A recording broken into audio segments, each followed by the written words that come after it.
ADB bank 4100 కోట్ల రూపాయలు మనకు రుణం ఇస్తాం. ఈ ప్రాజెక్టులో విషయం ఉన్నది, ఈ ప్రాజెక్ట్ అవసరం ఉన్నది, అభివృద్ధి చేయడానికి మేము బ్యాంకు రుణాలు ఇస్తామని దీనికి సంబంధించి కేంద్ర ప్రభుత్వం కూడా మనకు అనుమతులు ఇచ్చింది. కేంద్ర ప్రభుత్వం అనుమతుల తర్వాత ఏడీబీ బ్యాంకు కూడా ముందుకు వచ్చింది. ఈ రోజు ఈ first phase detail project report దాదాపుగా నెక్స్ట్ 4-5 రోజులు సబ్మిట్ చేసినాము. వాళ్ళు కొన్ని క్లారిఫికేషన్స్ అడిగినారు. ఆ క్లారిఫికేషన్స్ నివృత్తి చేస్తే సంక్రాంతి లోపల ఫస్ట్ ఫేజ్ ఆఫ్ ప్రాజెక్ట్ కూడా మనకు క్లారిటీ వస్తుంది అధ్యక్ష. క్లారిటీ వచ్చిన తర్వాత ఎగ్జాక్ట్గా ఎంత జరుగుద్దో, దీని అంచనాలు ఏంది, నీళ్ళు ఏంది, ఏ విధంగా చెక్ డ్యామ్లు కడతాము, ఏ విధంగా నీళ్లు తీసుకొస్తాము. ఈరోజు నీటి ప్రవాహమే కాదు అధ్యక్ష, ఈ ప్రాజెక్టు పేరు గండిపేట నుంచి గౌరెల్లి, గండిపేట దగ్గర ప్రారంభమై రామోజీ ఫిలిమ్స్ దగ్గర గౌరెల్లి ఔటర్ రింగ్ రోడ్కి కనెక్ట్ అవుతుంది అధ్యక్ష. ఇది 55 కిలోమీటర్లు అధ్యక్ష. ఈ 55 కిలోమీటర్లు కూడా ఎలివేటెడ్ కారిడార్. ఈరోజు ఔటర్ రింగ్ రోడ్డు 160 కిలోమీటర్లు ఉంది. మధ్యలో నుంచి మధ్యలోకి పోవాలంటే 80 కిలోమీటర్లు ప్రయాణం చేయాలి. కానీ అదే గండిపేట నుంచి గౌరెల్లి వరకు మీరు ఎలివేటెడ్ కారిడార్ వేస్తే 55 కిలోమీటర్లలోనే మనం ఇక్కడి నుంచి అక్కడికి ప్రయాణం చేయడానికి అవకాశం ఉంది అధ్యక్ష. నార్సింగ్ దగ్గర ఒక జంక్షను, అట్లా ప్రతి దగ్గర బాపుఘాట్ దగ్గర ఇంకొక జంక్షను, చార్మినార్ దగ్గర ఇంకొక జంక్షను, చాంద్రాయన్ కూడా మన చాదర్ఘాట్ దాటిన తర్వాత ఇంకొక జంక్షను, నాగోల్ దగ్గర ఇంకొక జంక్షన్, ఇట్లా ప్రతి జంక్షన్ లో ట్రంపెట్స్ క్రియేట్ చేసి ఔటర్ రింగ్ రోడ్ నుంచి సిటీలోకి వచ్చే వాళ్ళు అక్కడికి వచ్చి ప్రతి సర్కిల్లో ఎక్కడానికి దిగడానికి కూడా ట్రంపెట్స్ క్రియేట్ చేయమని ఈరోజు ఎలివేటెడ్ కారిడార్స్ నిర్మించడానికి మనం అధికారులకు కన్సల్టెంట్స్ కు చెప్పినాం అధ్యక్ష. ఈ ప్రాజెక్టులో భాగంగానే మిరాలం ట్యాంకులో వచ్చే నీళ్లు కూడా మిరాలం ట్యాంక్ నుంచి జవహర్లాల్ నెహ్రూ జువాలజికల్ పార్క్ నుంచి ఆ నీళ్లు వచ్చేసి మూసీలో కలుస్తాయి అధ్యక్ష. It is connected to Musi only. So ఆ ప్రాజెక్టు కూడా అక్బరుద్దీన్ ఓవైసీ గారు, నేను ముఖ్యమంత్రిగా మొదటిసారి చాంద్రాయణగుట్ట పర్యటనకు పోయినప్పుడు అసదుద్దీన్ ఓవైసీ గారు ఇద్దరు మిరాలం ట్యాంకును ఒక పర్యాటక కేంద్రంగా బ్రహ్మాండంగా అభివృద్ధి చేయాలి, ట్యాంక్ బండ్ అక్కడ ఉండు కాదు, మాకు ఓల్డ్ సిటీలో ఒక మిరాలం ట్యాంక్ని అభివృద్ధి చేయాలి, జూ పార్క్ ఉన్నది పక్కన మిరాలం ట్యాంక్ ఉంది 450 ఎకరాలలో మీరు చేయాలంటే దాన్ని కంప్లీట్గా ఈ కన్సల్టెంట్స్కి ఇచ్చి ప్రపంచ స్థాయిలో అక్కడ ఒక అభివృద్ధి పర్యాటక కేంద్రంగా మార్చాలని చేసి ఈరోజు 450 కోట్ల రూపాయలతో మిరాలం ట్యాంక్ మీద బ్రిడ్జ్ కట్టడమే కాకుండా ఆ ప్రాంతాన్ని అభివృద్ధి చేయడానికి టెండర్ పిలిచి పనులు జరుగుతున్నాయి అధ్యక్ష.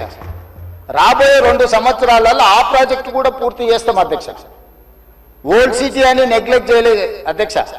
నేను చెప్పిన అది ఓల్డ్ సిటీ కాదు, అది ఒరిజినల్ సిటీ. ఒరిజినల్ సిటీని రివైవ్ చేసి ప్రపంచంలోనే ఒక గొప్ప నగరంగా మా హైదరాబాద్ నగరం అని చెప్పుకునే విధంగా అభివృద్ధి చేస్తామని చెప్పి మాట ఇవ్వడం జరిగింది. దాంట్లో భాగంగానే ఈరోజు గౌలిగూడ దగ్గర వదిలేసిన మెట్రోను ఈరోజు చాంద్రాయణగుట్ట వరకు పొడిగిస్తున్నాం అధ్యక్ష. ల్యాండ్ ఎక్వేషన్ జరుగుతుంది. అక్బరుద్దీన్ ఓవైసీ గారే మలక్పేట ఎమ్మెల్యే గారు ఇక్కడ ఉన్నారు. ఈరోజు నష్టపరిహారం అడిగినంతగా భూములు కోల్పోయే వాళ్ళకి ఇచ్చి ఈరోజు మెట్రో పనులు ప్రారంభించిన అధ్యక్ష. మిరాలం ట్యాంక్ ప్రారంభించిన అధ్యక్ష. అదే విధంగా longest flyover P V Narasimha Rao flyover తర్వాత రెండో లాంగెస్ట్ ఫ్లైఓవర్ మన్మోహన్ సింగ్ గారి పేరు మీద ఫ్లైఓవర్ ని జూ పార్క్ దగ్గర మనం ప్రారంభించుకున్నాం అధ్యక్ష. ఓల్డ్ సిటీ నెగ్లెక్ట్ చేయలేదు అధ్యక్ష. అండర్ గ్రౌండ్ డ్రైనేజ్ చంద్రాయణగుట్ట ప్రాంతానికి మనం నిధులు ఇచ్చినాం అధ్యక్ష. ఇవన్నీ కూడా పాత నగరాన్ని, ఇది మన తలమానికము, మన యొక్క గొప్ప గౌరవము హైదరాబాద్ నగరం అని చెప్పి ఈరోజు హైదరాబాద్ నగరం మీద ప్రత్యేకమైన దృష్టి పెట్టి ఈ రోజు కార్యక్రమాలు తీసుకుంటున్నాం అధ్యక్ష. ఇక మళ్ళీ మూసీకి వస్తున్న అధ్యక్ష.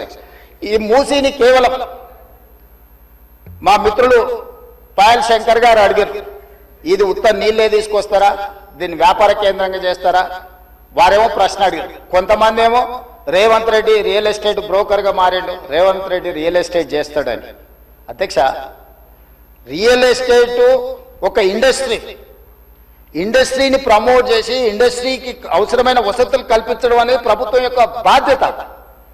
ఈ నగరం రియల్ ఎస్టేట్ విస్తరిస్తే పెట్టుబడులు వస్తాయి, పెట్టుబడులు వస్తే పరిశ్రమలు వస్తాయి, పరిశ్రమలు వస్తే ఉద్యోగ ఉపాధి అవకాశాలు వస్తాయి. ఈ రోజు ఎకానమీని మనం పెంచుకోవాలంటే, ఆర్థిక వ్యవస్థ బలోపేతం కావాలంటే, ఆ రోజు కూడా ఇట్లనే మాట్లాడిన డాక్టర్ వైఎస్ రాజశేఖర రెడ్డి గారు, అంతకంటే ముందు నేదురుమల్లి జనార్దన్ రెడ్డి గారు హైటెక్ సిటీకి మొట్టమొదటిసారి ఫౌండేషన్ స్టోన్ వేసినప్పుడు పి జనార్దన్ రెడ్డి గారు పట్టుబట్టి మొట్టమొదట ఫౌండేషన్ స్టోన్ హైటెక్ సిటీకి పడ్డది. పి జనార్దన్ రెడ్డి గారు ఎమ్మెల్యేగా ఉన్నప్పుడు, నేదురుమల్లి జనార్దన్ రెడ్డి ముఖ్యమంత్రి ఉన్నప్పుడు పివి నరసింహారావు గారు వచ్చి మొదట హైటెక్ సిటీకి శిలాఫలకం వేసింది వాళ్ళు. తర్వాత ఆగిపోయింది. ఆ తర్వాత చంద్రబాబు నాయుడు గారు వచ్చిన తర్వాత మళ్ళీ చంద్రబాబు నాయుడు గారు, అటల్ బిహారీ వాజ్పేయి గారు వచ్చి హైటెక్ సిటీ నిర్మాణం చేశారు. ఆ రోజు కూడా ఇదే ఆరోపణలు చేశారు అధ్యక్ష. ప్రభుత్వం రియల్ ఎస్టేట్ వ్యాపారం చేస్తుందా, ప్రభుత్వానికి ఏం పని ఉంది అని. కానీ ఇలా విస్తరించిన నగరం ఎక్కడొచ్చింది అధ్యక్ష? సైబరాబాద్ అని గొప్పగా ఎందుకు చెప్పుకుంటున్నాం? ఐటీ కంపెనీలు, ఫార్మా కంపెనీలు, global capability centres, data centres ఇవన్నీ ఎక్కడి నుంచి వచ్చినాయి అధ్యక్ష? ఈరోజు ఫైనాన్షియల్ డిస్ట్రిక్ట్, నాలెడ్జ్ పార్క్లో ఎన్ని లక్షల మందికి ఉద్యోగాలు వచ్చినాయి అధ్యక్ష? ఈరోజు విస్తరించే నగరం అర్బనైజేషన్ అవుతుంది అధ్యక్ష. పట్టణ ప్రాంతాలు పెరుగుతున్నాయి, పట్టణీకరణ జరుగుతుంది. ఈరోజు 55% జనాభా పట్టణాలలో నివసిస్తుంది అధ్యక్ష.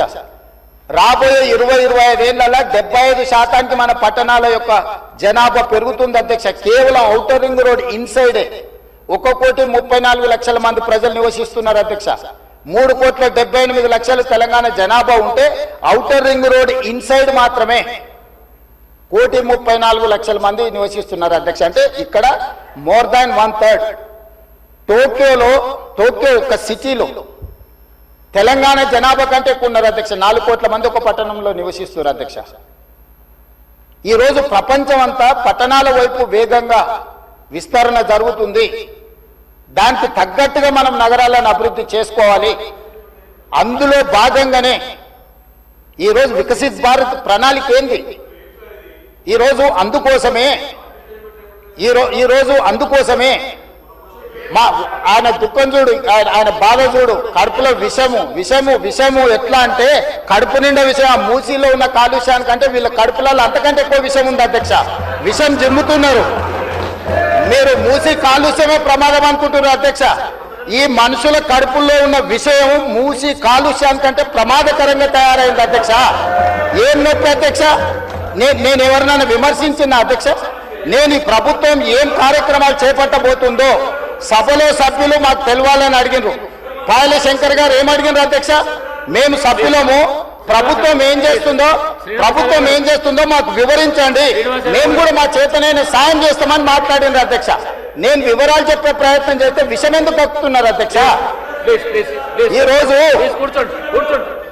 క్వశ్చన్ అవర్లో సప్లిమెంటరీ క్వశ్చన్స్ 2 ఉంటాయి.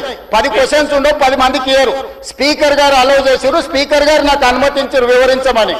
స్పీకర్ గారి అధ్యక్ష వాళ్ళ ప్రాధాన్యత ఏందో మీకు అర్థమైంది కదా అధ్యక్ష. ఈ చర్చ జరగవద్దు, ఈ నిజాలు ప్రజలకు తెలియవద్దు. విషం కడుపు నిండా విషం. మీరు కళ్ళు చూడండి అధ్యక్ష, అసలు వాళ్ళ కళ్ళలో చూడండి. వాళ్ళ కళ్ళెగ్గిన ఓలే శక్తి ఉంటే ఆ విషపు కళ్ళతో చూస్తే మొత్తం కాలి బూడిదైపోయేటట్టు చూస్తున్నారు అధ్యక్ష. కప్పిపుచ్చుకోవడానికి అద్దాలు పెట్టుకుంటున్నారు అధ్యక్ష. అద్దాలు పెట్టుకున్నా మీ విషపు చూపులు ప్రజలకు అర్థమవుతాయి. అందుకోసమని నా మాట ఒక్కటే అధ్యక్ష. ఈరోజు తెలంగాణకు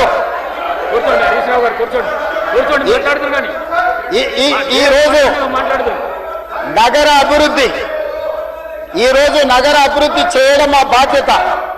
ఈరోజు ఇన్ని మాటలు మాట్లాడుతున్నారు కదా అధ్యక్ష. ఆనాడు కాంగ్రెస్ లో గెలిచిన ఎమ్మెల్యేని తీసుకొని మూసీ రివర్ డెవలప్మెంట్ కార్పొరేషన్ కు చైర్మన్ చేసింది ఎవరు అధ్యక్ష? ఎవరు? ఈ రోజు వివరాలు చెప్తుంటే ఆ నొప్పెందుకు అధ్యక్ష? ఆ నొప్పెందుకు? మీరు అనుమతి ఇచ్చిన తర్వాత వాళ్ళెవరు అధ్యక్ష ప్రశ్నించనికే? వాళ్ళెవరు సభ్యులు? ఈ రోజు అక్బరుద్దీన్ ఓవైసీ గారు, పాయల శంకర్ గారు, లేకపోతే కాలేరు వెంకటేష్ గారు. ఆ కాలేరు వెంకటేష్ గారినైనా చూసి నేర్చుకోండి, కనీసం ఒక అవగాహన వస్తుంది. స్పష్టంగా నేను అంబర్పేట పోయినప్పుడు చెప్పిండు, 100% అంబర్పేట శాసనసభ నియోజకవర్గంలో మేము మూసీ నది ప్రక్షాళనకు సహకరిస్తాము. మా పేదలకు అందరికీ మంచి ఇండ్లు కట్టించండి, మా ప్రభుత్వ కార్యాలయాలు కట్టించండి, మా ప్రాంతాన్ని అభివృద్ధి చేయండి. నేనే ముందు బాగానే నిలబడి మూసీ నది ప్రక్షాళనకు సహకరిస్తానని అంబర్పేట ఎమ్మెల్యే కాలేరు వెంకటేశ్వర గారు ముందుకు వచ్చి బహిరంగంగా మైక్లో చెప్పిండు. నిన్నగాక మొన్న వచ్చి నన్ను కలిసి చెప్పిండు. ఆ పక్కనే ఉప్పల్ ఎమ్మెల్యే లక్ష్మారెడ్డి గారు వచ్చి కలిసి సార్ మా ప్రాంతాన్ని అభివృద్ధి చేయండి, మూసీ నదిని ప్రక్షాళన చేయడం ద్వారా మా ప్రాంతానికి ఉపయోగపడుతుంది, మీరు చాలా మంచి పని చేస్తారు, మీరు వేగంగా ముందుకు వెళ్ళండి, మా వైపు నుంచి మీకు ఏం సహకారం కావాలని చెప్పి ఆ శాసనసభ్యులు వచ్చి కలిసిరు అధ్యక్ష. ఇవాళ నేను ఒకటే అడుగుతున్నా అధ్యక్ష, అధ్యక్ష, ఈ రోజు మూసీ నది ప్రక్షాళన చేసుకుంటే నల్గొండ